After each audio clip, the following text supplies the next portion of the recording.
नमस्ते।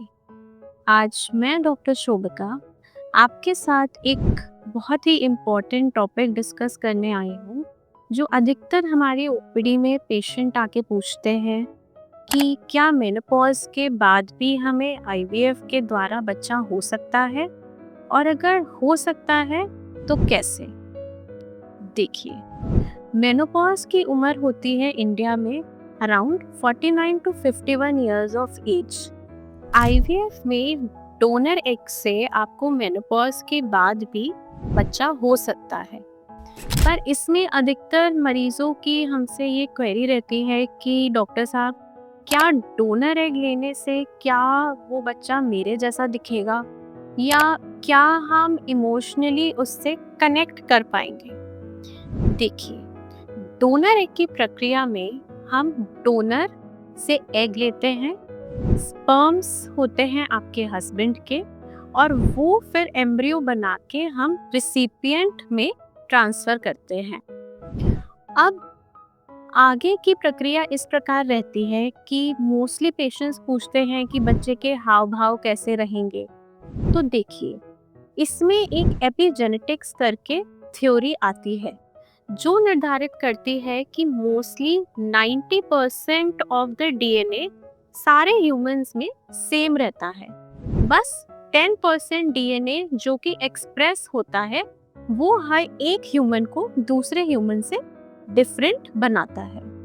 तो donor egg की प्रक्रिया में mostly 90% of the epigenetics is same. तो डोनर में हम लोग आपका ब्लड ग्रुप, आपकी हाइट, आपका हेयर का कलर, आपका कॉम्प्लेक्शन, आपके नाक नक्श मैच करके ही एक डोनर सेलेक्ट की जाती है, और डोनर के एग रिट्रीव करके फिर शुक्राणु से आपका एम्ब्रियो बनाया जाता है। अब वो बच्चा कैसा दिखेगा और उसका हाव भाव कैसा रहेगा, ये डिपेंड करता है कि प्रेगनेंसी के दौरान आपकी डाइट कैसी है, आपका न्यूट्रिशन कैसा है, आप अपने सप्लीमेंट्स टाइम पे ले रहे हैं या नहीं। क्योंकि हमने तो सिर्फ एक 8 सेल्ड एम्ब्रियो आप में ट्रांसफर करा है, आपके ब्लड ही उसको पूरा 2.5 से 3 किलो का बेबी बनाएगा। तो ये सारी चीजें कि उसकी बच्चे की ग्रोथ कैसे रहेगी, ये डिसाइड करता है आपका न्यूट्रिशन प्रेगनेंसी के दौरान, और आप अपने सप्लीमेंट्स अच्छे से लेते हैं या नहीं। तो यदि आप डोनर एग से आईवीएफ कर रहे हैं, तो आप इसकी चिंता ना करें कि बेबी आपसे रिजेंबल होगा या नहीं होगा, और बच्चे का हाव भाव कैसा रहेगा। देखिए, आप ही उसको अपने गर्भ में पूरा 9 महीने तक सींचते हैं, और आप ही उसको लाइफ में आगे की चीज़ें सिखाते हैं। तो कभी भी ये इमोशनल कनेक्ट वाली प्रॉब्लम किसी मदर को नहीं आती है, बल्कि वो तो हमेशा खुश रहती हैं, क्योंकि एक प्रोलॉन्ग्ड इनफर्टिलिटी के कोर्स के बाद एक बच्चा घर में आता है और उससे घर में खुशियाँ आती हैं।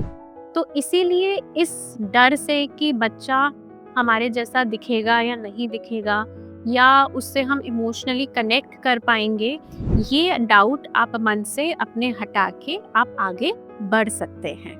तो अधिकतर हमने ओपीडी में देखा है कि डोनर एग आईवीएफ जब हम करते हैं, तो ये मोस्टली हम उन पेशेंट्स में रेकमेंड करते हैं जिनकी एग्स का रिजर्व कम है, या क्वालिटी ख़राब हो गई है, या फिर उन्हें प्रीमेच्योर मेनोपॉज हो गया है। इन्हीं सारे इंडिकेशन में आपके डॉक्टर आपको डोनर एग के लिए एडवाइस करते हैं। अब जो नया एआरटी एक्ट है, उसमें डोनर के कुछ स्पेसिफिकेशन है कि डोनर्स मैरिड होने चाहिए, उनका एक बच्चा होना चाहिए, और through proper selection, through proper channel ही डोनर्स सेलेक्ट होते हैं। अब डोनर एग के आईवीएफ में पहले एक डोनर सिलेक्शन होता है, फिर हम रिसिपिएंट की लाइनिंग तैयार करते हैं, और तीसरा स्टेप होता है एम्ब्रियो ट्रांसफर। अब पहले हम डिस्कस करते हैं डोनर सिलेक्शन। डोनर सिलेक्शन में डोनर की एज 23 टू 35 इयर्स होनी चाहिए, और वो अपने जीवन में एक बार ही एग डोनेट कर सकती हैं। तो इसके लिए उनका प्रॉपर एक एफिडेविट वो साइन करते हैं, जिसमें लिखा होता है कि उन्होंने पहले कभी डोनेट नहीं किया है। दूसरा, उनका मेडिकल इंश्योरेंस हमें कराना होता है for 1 year. And mostly donors are proven fertile females, तो उन्हें डेली इंजेक्शंस लगते हैं और फिर उनका रिट्रीवल होता है। तो डोनर सिलेक्शन और एग रिट्रीवल के बाद सेकेंड स्टेप आता है रिसिपिएंट की लाइनिंग बनाना। एक बार जब रिसिपिएंट की लाइनिंग 7 to 9 mm हो जाती है तो हम ट्रांसफ़र के लिए प्रोसीड करते हैं। और फाइनल स्टेप होता है एम्ब्रियो ट्रांसफ़र, जिसके 2 हफ्ते के बाद हम बीटा HCG पेशेंट का करते हैं। तो जब भी आपके डॉक्टर अगर आपको डोनर एग के लिए एडवाइस करें तो आप अपने ऊपर कॉन्फिडेंस रखें और इस प्रतिक्रिया को अच्छे से समझें कि इसके क्या रिजल्ट हैं। और इससे रिलेटेड आपको कोई भी क्वेरी हो तो आप हमें प्लीज़ कॉन्टैक्ट करें। Thank you.